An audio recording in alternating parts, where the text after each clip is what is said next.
It was the height of the perfect polygamy fantasy. 4 houses side by side in a beautiful cul-de-sac, one big family living their special life in desert sunshine. To the world, and especially to committed TLC viewers, this was the Brown family at its finest. A singular example of a plural marriage that not only survived, but thrived. But beneath the manicured lawns and the beaming smiles, the reality within the doors was not as simple. Bubbling beneath the surface raged a tempest of lies, betrayal, and economic manipulation that eventually went on to destroy the whole facade. And the kicker: thanks to recently unsealed court records, we now know that what seemed like an idyllic dream was actually the start of a fiscal nightmare. Records imply a tangled web of mortgages, clandestine deals, and, most incendiarily, a reported escape plan by Cody Brown and his favoured wife Robin, leaving the other family members to fend for themselves. Welcome to Core Wealth, where we break the secrets the networks don't want you to hear. What you're about to be taught is straight from insider testimony, financial paper trails, and leaked pages presumed to be from sealed court documents. This is the untold history of the Vegas mortgages and the cracks they exposed in the Brown Empire. So, before we dive in, do yourself a favor, subscribe, like this video, and ring the bell so you won't miss a notification as we continue to peel back the curtain on this unfolding scandal. And now, let's roll back where it began. Earlier in 2012, when they left Utah, the Browns traveled to Las Vegas with a vision that was brash, to finally live together as one complete family. Their solution lay in a gated cul-de-sac, where 4 custom homes could be constructed in a tidy row. At face value, it was all they espoused: closeness, unity, and shared life. Cody rolled it out as their sanctuary, a place where they could thrive unfettered by criticism. And 2 of the wives, Janelle and Christine, put stock in that vision with everything they had, sinking in their savings, credit, and trust. But that's where it starts to fray, because the money wasn't forthcoming. No bank was about to grant a mortgage to a polygamist family, so each wife had a loan taken out separately, with Cody's signature as a co-signer. On paper, each home was separate, but Cody assured them all that behind the scenes, it was all one big family fund, joint loans, joint ownership, joint future. It sounded great, but it also meant blind faith in one man, Cody Brown, the self-appointed CEO of their family business. The illusion held up for a while. The homes were built, the family settled in, and the TV ratings went boom. But in terms of money, the burden was too much. 4 mortgages, 17 children, booms of bills to keep up appearances. And right at the center of it was Janelle, thrifty wife, the woman with the numbers sense. Having her accounting and property background, she wasn't just paying her own dues, she was taking on much of the weight for the rest of them. In real life, insiders claim, Janelle did more than make her mortgage payments. She wasn't just paying off the mortgage every month, she was paying off huge sums of principal every time, accumulating equity and reducing the family's total debt. Each dollar, she believed, was an investment in the future of her family, in her children, in her sister wives, and in Cody's vision of a collective dream home. To her, it was about legacy. But just a few doors down, there was another plan in the works.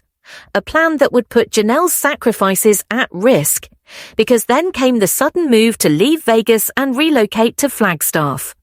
On TV, Cody made the transition sound like a spiritual and ethical one, selling the vision of mountain air and less complicated living. But in real life, the wives were shocked. Janelle was horrified at the financial disaster looming. Christine was appalled at dismantling a working system they'd only just put together. Logistically, it was madness. Financially, it was irresponsible. 4 unsold houses in a risk market, and now an even more costly relocation. It felt less like family togetherness and more like economic suicide, So why rush? Why gamble on everything on a relocation that didn't make sense? That's where the deeper truth starts to surface. By 2017, family dynamics had shifted. Cody was basically living full-time at Robin's place. She and her children were his priority. Meanwhile, Mary found herself on the fringes. Christine was becoming withdrawn, and Janelle was keeping busy with her older kids and working life. The one big family illusion was crumbling, and it is here that most see Cody and Robin prioritizing the future, not the family's, but their own. Welcome to Coyote Pass, a big piece of land that Cody showed them as their forever family compound. The wives were assured it was their future together, the property they'd build on as one. But from the people who know the Browns, what really was to happen with it wasn't like that. The most valuable portion of that land. That was going to belong to Cody and Robin. Getting that guarantee would mean that no matter what happened to the rest of the family, they would be taking the crown jewel with them. But to pull it off, they needed cash, lots of cash, for a down payment. And this is where things get slimy. The Browns already had their eyeballs over their heads in 4 Vegas mortgages, maxed out and spent. So where on earth could Cody and Robin manage to come up with a humongous down payment? The answer, we believe, lay right in front of them. The equity Janelle had worked so hard to accumulate through years of pinching pennies. And this is where our search takes us. What we find out from hacked accounting records and digests of recent civil court filings is a nefarious scenario. The detail is so precise, so damning, that it is a portrait, not of family cooperation, but of calculated, chilling betrayal. April 12th, 2017. That's the day. That day, according to those records, Cody and Robin Brown entered a Nevada bank branch and executed the papers for a cash-out refinance on their Las Vegas home, alone. Not together as a family, not as a group, just the two of them. For the uninitiated, here is how it works. A cash-out refinance uses the funds from your existing mortgage to pay off a larger one. The bank pays off the old loan, and you receive the difference in cash. It's essentially draining the equity out of your home. Now, here where the dishonesty starts. On paper, that house belonged to Cody and Robin, but under the Browns' own family corporation bylaws, all the equity was to be divided. And don't forget, the only reason that they got approved on these loans in the first place was because of the combined financial weight of the whole family. No bank would have accepted this arrangement without the combined income and credit rating of the wives. And yet, through these filings, Cody and Robin never reported the refinance. No family sit-down, no discussion, zip. And then there's layer 2, apparently even worse. While the previous months of refinancing, quitclaim deeds were executed in sets. Quitclaim deeds are used to convey rights to property. Insiders assert that Cody manipulated Christine and Janelle into signing them as part of cleaning up files for upcoming property acquisitions. He presented it as a formality, something to make things easier with lenders. They thought so, they signed. But what those filings accomplishes is legally estranging each wife's home, concentrating control between Cody and the target wife. Conveniently, this move positioned Cody and Robin in perfect positioning for their refinance plan. One horrible Janelle quote, allegedly a secret, best captures the betrayal. He used my financial responsibility against me.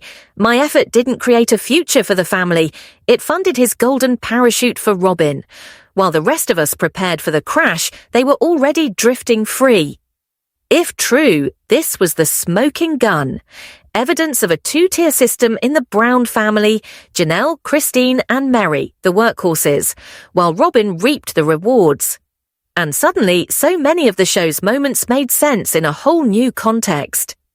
Recall Cody's anger when Christine sold her Vegas home and brought her equity to Utah. That kind of anger wasn't about losing control, it was about fear. Fear that her move would expose the house of cards built on hidden debt. Remember his outrage at Janelle buying the RV? Then he mocked it as irresponsible. But now it seems otherwise. Maybe what upset him the most was that Janelle, for the first time ever, put her money into something impenetrable. An asset that Cody couldn't refinance, couldn't drain, couldn't control. That RV symbolized freedom, and he couldn't stand it. Piece by piece, the puzzle comes together. The reckless Flagstaff move, the Coyote Pass property, the incessant fights over money. Behind all of them, that 2017 refinance, one decision that sealed Cody and Robin's future at the expense of the others. But then it gets super dramatic. Janelle didn't just take the betrayal lying down. She hired a big-name lawyer and sued Cody in civil court. It wasn't about getting money back. She wanted to reveal what she felt was years of deception. This was no ordinary divorce case. With plural marriage, there is no law code to allocate property spread across multiple wives and homes, and Cody had no intention of taking advantage of that loophole. His reasoning was simple. It was all family money, and as patriarch, he could do what he wanted with it. He assumed Janelle would accept whatever he decided to offer, but he very much underestimated.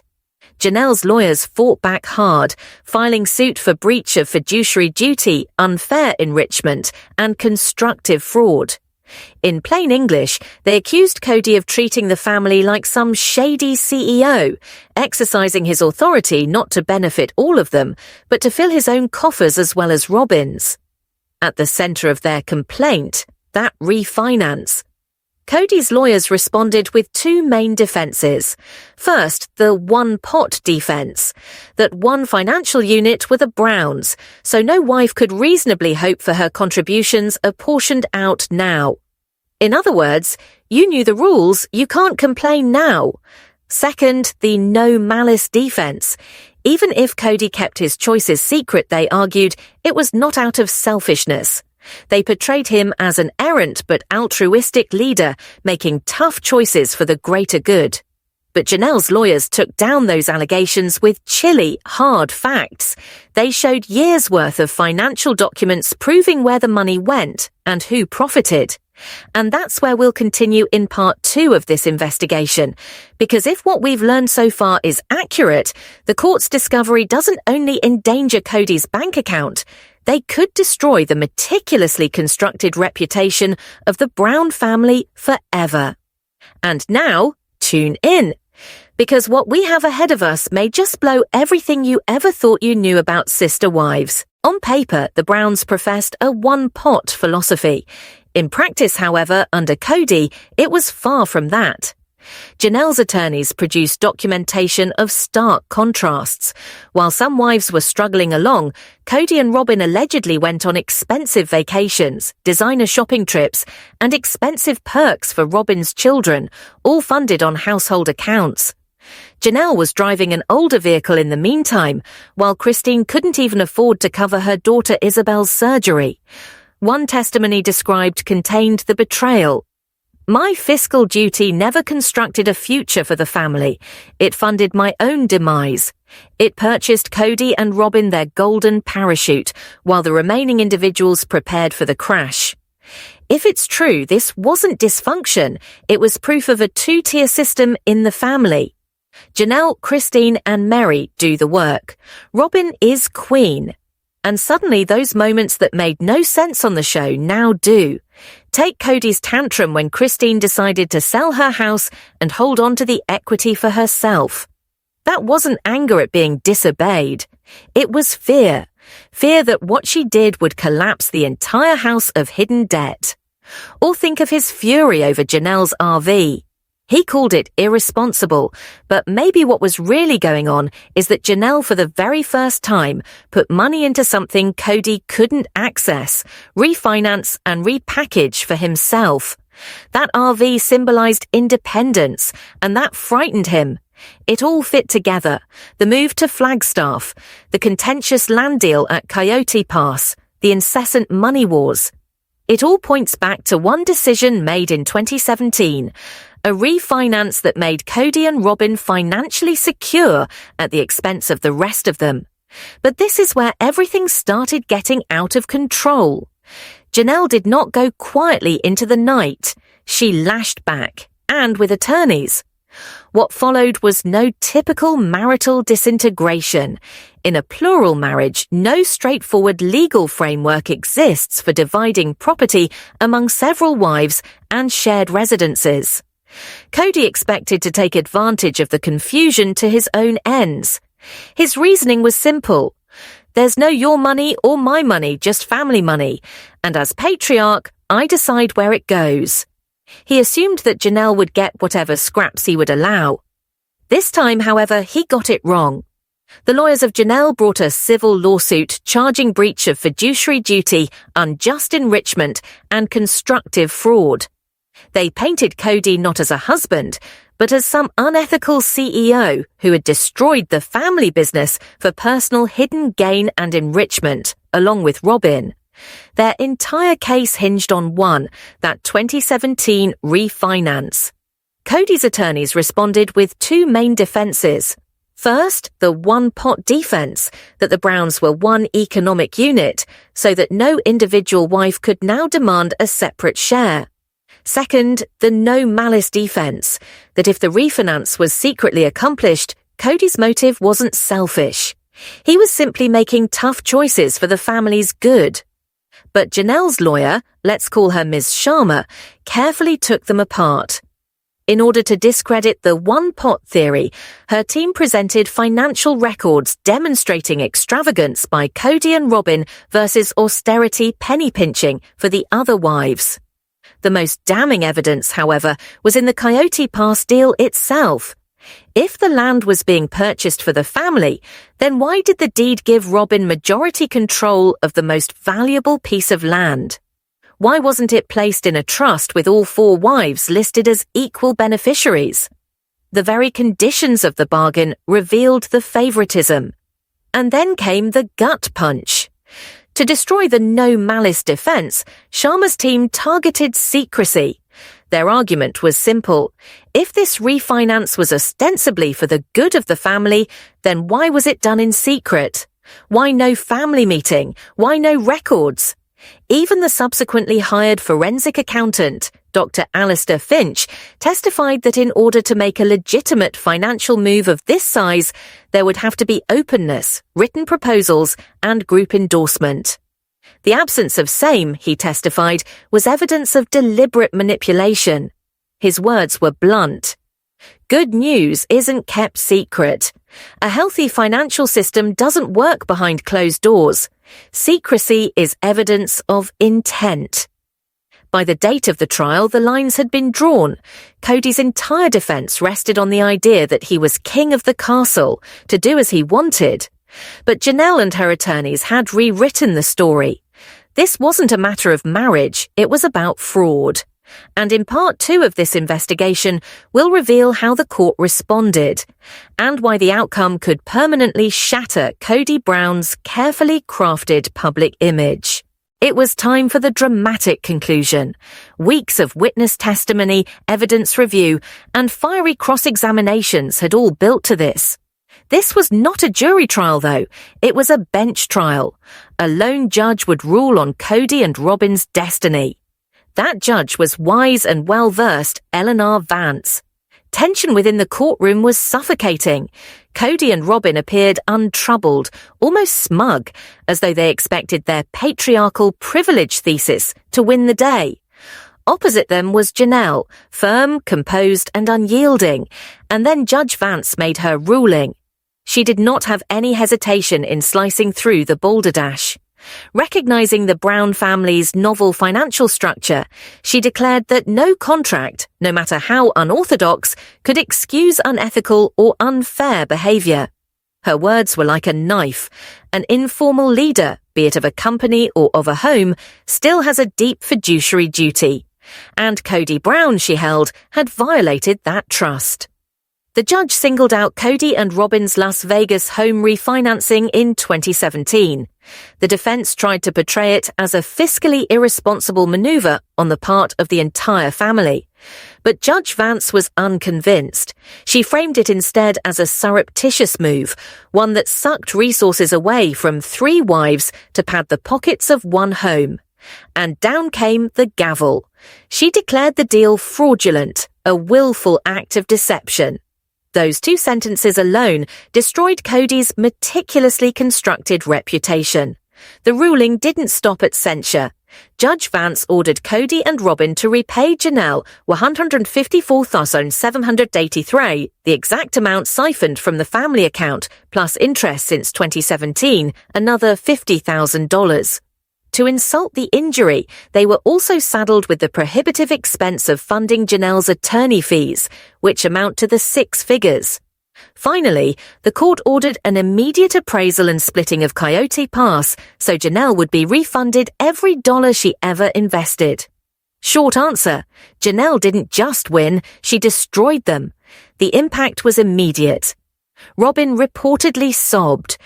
Cody sat without expression, silent, his reputation as the moral patriarch shattered in front of everyone. The courtroom gasped at the sight of the truth. This wasn't merely a misjudgment of money, it was a scam. But the fallout reached far beyond that single room. Cody and Robin are left with a debt probably approaching $250,000 and not much in liquid assets to cover it. Their Flagstaff estate, Robin's castle, might have to go up for sale. Coyote Pass, the so-called Brown dynasty's future, will be sold at a fire sale. A fantasy has turned into a sullied asset, tainted by the same scam that financed it. And what of the remaining wives? Judgment was vindication. Christine, long suspect of economic favoritism, had her suspicions validated in a court of law. Janelle, survivor not only, but conqueror as well, demonstrated that her financial sacrifices had been exploited. And Mary?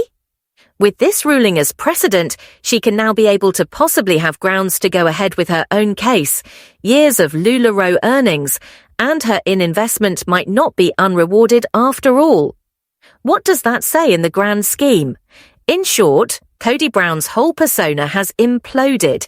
He peddled the image of principle, faith, and leadership for years.